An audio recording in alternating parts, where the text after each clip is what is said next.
2 лица го загубија животот, а 120 се водат како повредени по катастрофалниот земјотрес што ноќва пополно ги зафати големите туристички дестинации во Грција и Турција.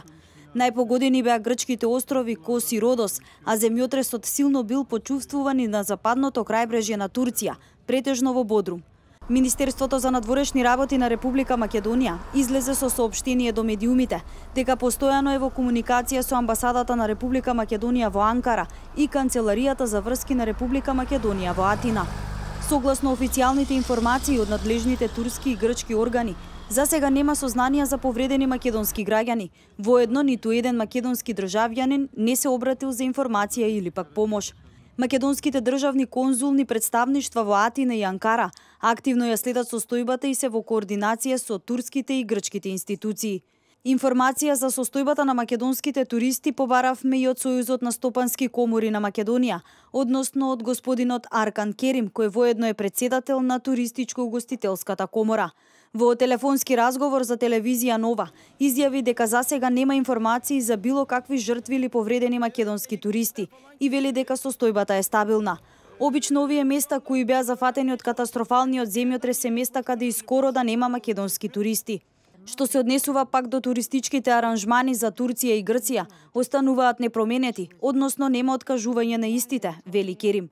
За информации поврзани со безбедноста на македонските граѓани кои во моментов се наоѓаат во Република Турција и Грција, активни се следните телефонски линии.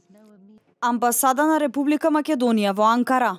Фиксен телефон плюс 903 12 439 9204 и плюс 903 12 439 9208.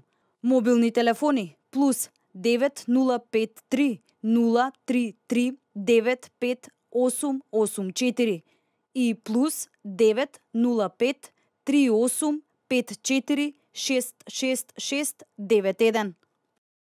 Канцеларија за врски на Република Македонија во Атина. Фиксен телефон плюс 30 210 6749 585. Мобилен телефон плюс 30 694 501 3950. Изминатиот период Грција беше зафатена од уште една природна катастрофа. По обилните врнежи предизвикани од циклонот Медуза, беше поплавен вториот крак на Халкидики, а најпогодено беше местото Торони. Изминатиот период Грција беше зафатена од уште една природна катастрофа. По обилните врнежи предизвикани од циклонот Медуза, беше поплавен вториот крак на Халкидики, а најпогодено беше местото Торони.